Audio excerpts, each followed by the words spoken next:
Hi, you guys. I have just finished. Why did I say that in an accent? I have just finished part one of Fire, and it is safe to say I'm so obsessed. I cannot wait to. I feel like so much has happened and yet nothing has happened, and there's so much world building in this, and just I have a feeling that this is like a setup book, like a big setup book as to what's to come, and I am absolutely loving it. I think this would probably be the halfway point, part two. Yeah, this was like a 500 something page book, and I'm 300 yeah. So maybe we can go in order. Caleana, I am loving her storyline in this so much. I think that she still irritates me a little bit because I feel like she's really pick-me energy. But I think that it provides so much more context in this book as to why she was just an assassin and why she was hiding. I feel like we didn't really get a good glimpse of that before as to, why didn't she go back, or why was she not claiming her title and things like that. And I feel like I understand her a lot more and I have a lot more sympathy for her, and I could see her strength a lot in this, but sometimes I feel like she is just so pick-me energy. And another thing, she keeps talking about Kale this, Kale that, Kale this, Kale that. Did you forget about Sam? Because I think Sam's story is so like gut-wrenching. Who cares about Kale, bro? Like, he's so boring, plain Jane piece of flat white A8 paper.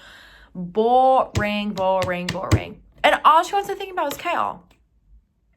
Boring.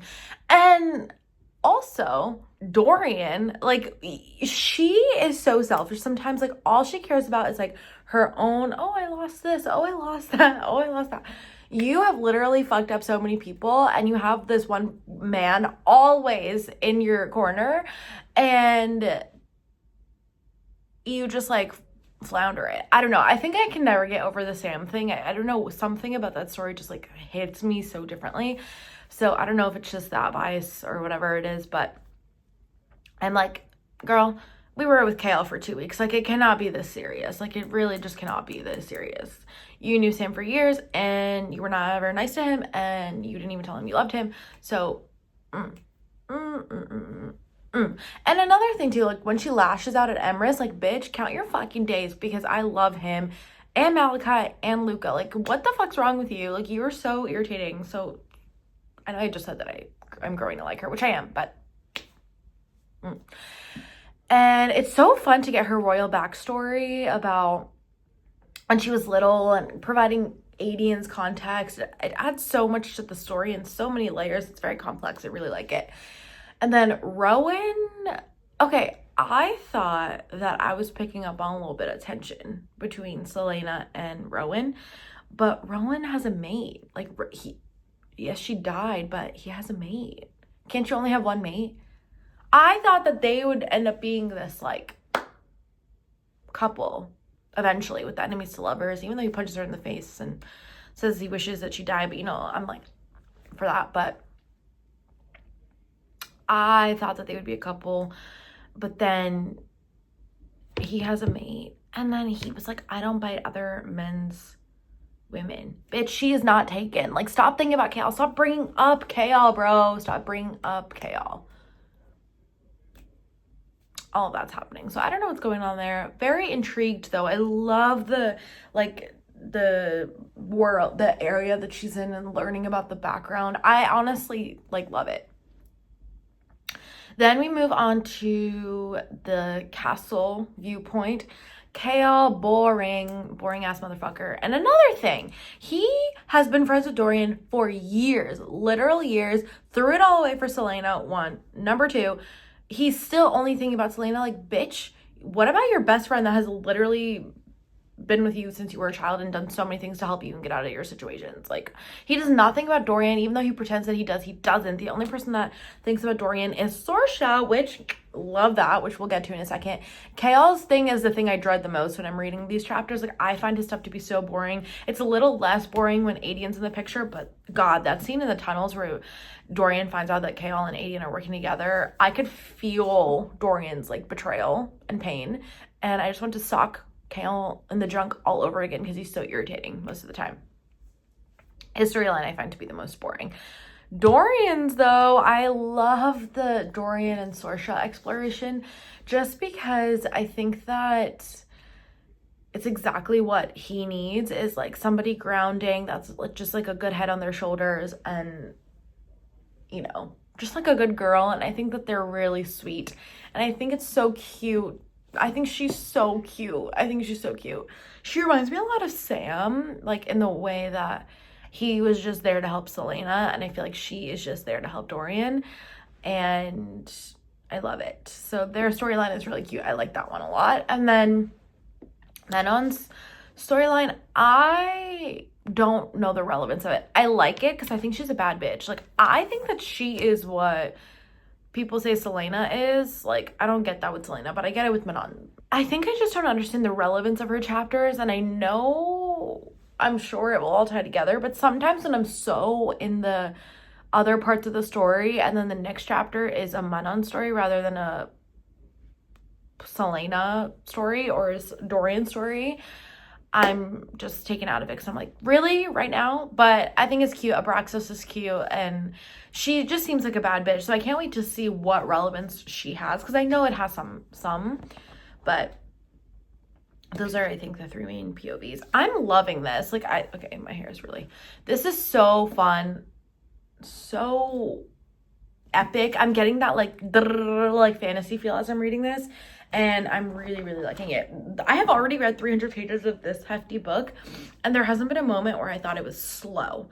The only times I thought I was a little bit bored were some of Chaol's chapters, because Chaol is boring as a person, and then Menon's just because I don't know what relevance she has, but I never thought it was like slow or boring or unnecessary, especially because the whole part one was really just like setting up context and world building. So I'm excited to see what part two is going to be, but I think this might just be a builder book in general, but still it's so well done and so fun that I'm not even bored, which is awesome. So I'm so excited. I wonder how much progress I'm going to make today, but I cannot wait. I think I have 200 pages left, so I must be over halfway done. So that's very exciting. I cannot wait, and I will let you guys know as I go through it. And another thing, like Chaol pretending like he doesn't need Dorian or he wants to keep him out of it. Like, he's the one with the magic powers, not you, bro. Like, you are so... Oh, he's so annoying. He's so plain Jane. He's so holier than thou attitude. And I used to like him, but he's just pissing me off so much. He's like, I'm gonna do what I need to do to protect. You are not protecting anybody. You care about Caleana, you don't care about Aelin. You care about Dorian, so you say, but then you just like leave him out. And if you really knew him, you would know that what he really wants is to be included. Just saying. Or if you really knew him, you would know that he's nothing like his father, and the last thing he wants to do is be compared to that man. So, do you really know Dorian? Do you even care about him? Oh, he just makes me so mad. Chapter 53 just wrecked my life. Why was that so sad?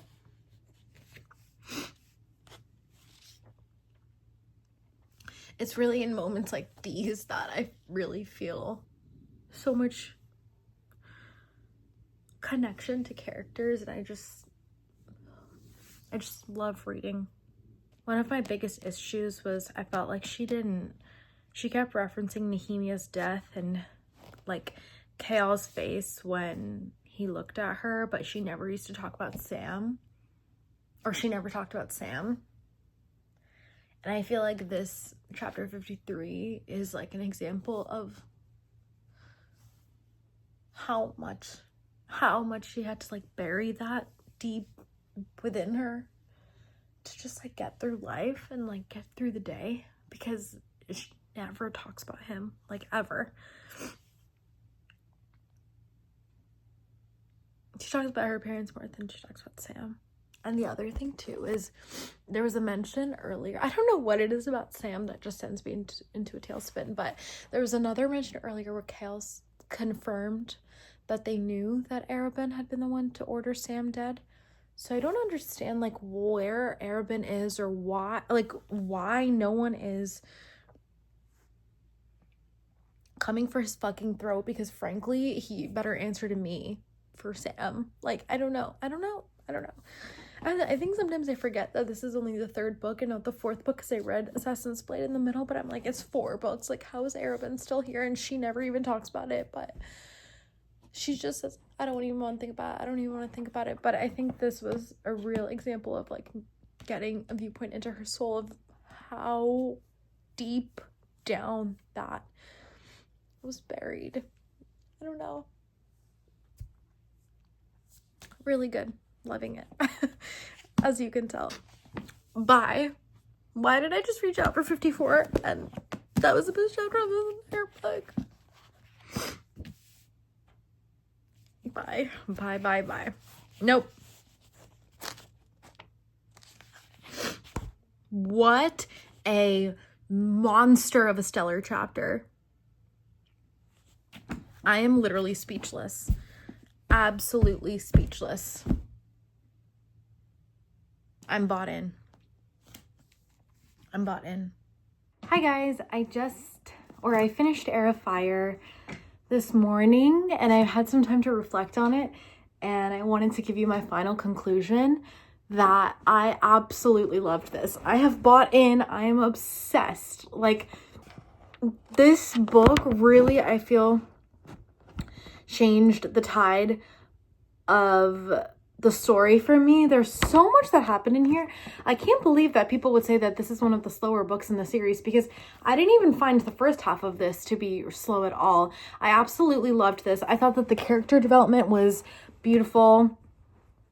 I am super bought into Caleana now, and you can probably see through this. Like, she was slowly growing on me, but that was honestly my biggest concern as I was reading this, was I didn't know if I liked the female main character, and I am so bought in. I feel like towards the end of the book, she just let so much go, and it was so necessary for her to do so, and I absolutely loved it. I thought it was so good, so well done.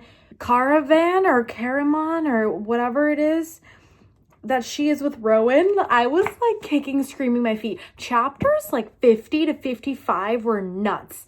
Absolutely nuts. When she, oh my god, it was so good. I loved it. Kale is so blah to me. It did break my heart when he said it doesn't matter now. But Dorian ate him up with the, you can't pick which parts of her to love. Like, thank you. But, oh my god, the ending with Sorsha, I was sick to my stomach. I was reading it out loud, or I was reading it, and I just went, like, it was so sad. And everything that happened with Caleana and Dovier with those slaves was so heartbreaking, especially because, I mean, I might have not liked Caleana very much at that point, but I knew that that was what was really driving her at this point, because she didn't have anything else. I think that was so sad. I think her breaking Rowan's blood oath to Maeve was so sick, amazing, and that to me was the first time, and I think Caleana said it too, and I think this is when she really grew on me, where she was just saying, before this, she was just acting. Like, she was just purely acting in anger, and she wasn't thinking about anyone else when she was doing that. And I think what she did for Rowan was the first time she really thought about him in a completely selfless way. Like, she was just doing that to free Rowan and no other reason, and I loved that. I think that was the awakening of her character for me. I loved that. I am so sad for Dorian. I really liked him and Sorsha. The king is despicable, and Finally, I hope that we see the reckoning between Arabin and Caleana now that she has to go back, because Mofo still has the third word key. Hello, like and I finally felt like at the end of this book too, she really acknowledged Sam and gave him the same amount of importance that she gave Nehemia, which I really liked. And the tattoos and Rowan, and I'm so bought in. I think the lore is so fantastic. The way that these settings are so developed and they're so distinct, and I can't wait. I really hope we get to see Adian's reunion with Caleana. It's so hard for me. I think it's so crazy to me that every single man, basically, that Caleana encounters with is a will they, won't they type of situation. Like in Throne of Glass, Dorian, Chaol, same in Crown of Midnight. But then you have in Assassin's Blade, not only is it Sam, I'm never going to get over Sam, but not only is it Sam, but it's also that silent prince from when she went to the Red Desert. That was a little bit of a, and then in this we had with Rowan and maybe Adian, even though they haven't seen each other for so long, but his devotion is so apt. And I think I mentioned this before. I don't know if I completely understand because of the whole cousin thing, but then she calls Rowan her cousin too. But then I don't know if it's just like, because I know that they're not blood related, but then I'm like, do we really need to keep talking about them as cousins? Anyways, no surprise here. 5 stars for me. I loved this. I cannot wait to crack open Queen of Shadows. I'm trying to pace myself a little bit because I'm so bought in. And I feel like I need to ruminate on each book. Otherwise, it's all going to kind of blur together. Because I usually make that mistake when it comes to big series like that. So I guess we're going to see what happens. But loved this. So good. To whatever end. And I loved that was their thing.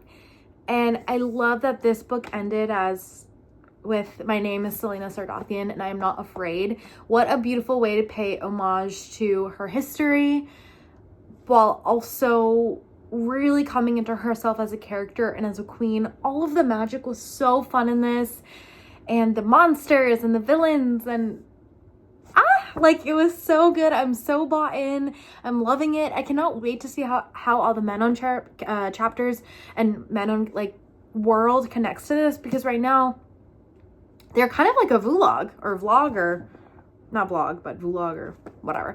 They're kind of like one of those because the king is like trying to forge them to be all these weapons, So I'm really excited to see how that all gets folded into the story. The only thing I'm so sad about is that her and Rowan separated at the end of this, and she's going back to Chaol and back to the palace. Like, get away from him. You finally took the ring off. Like, I don't want to see any more angsty. I don't want to see this blah blah like with the boring door. I do want her to go back for Dorian, and I want somebody to be there for him because of Sorsha. But anyways, I absolutely love this. So bought in, so here for it. I am sold, and I'm safely to say I'm obsessed. Anyways, that is my Heir of Fire reading vlog. I hope you guys enjoyed this. I cannot believe the way I flew through this monster of a book. And it's only bigger from here. So thank you guys so much for watching. I hope you guys enjoyed my reckoning. And I will see you guys in my next video. Bye.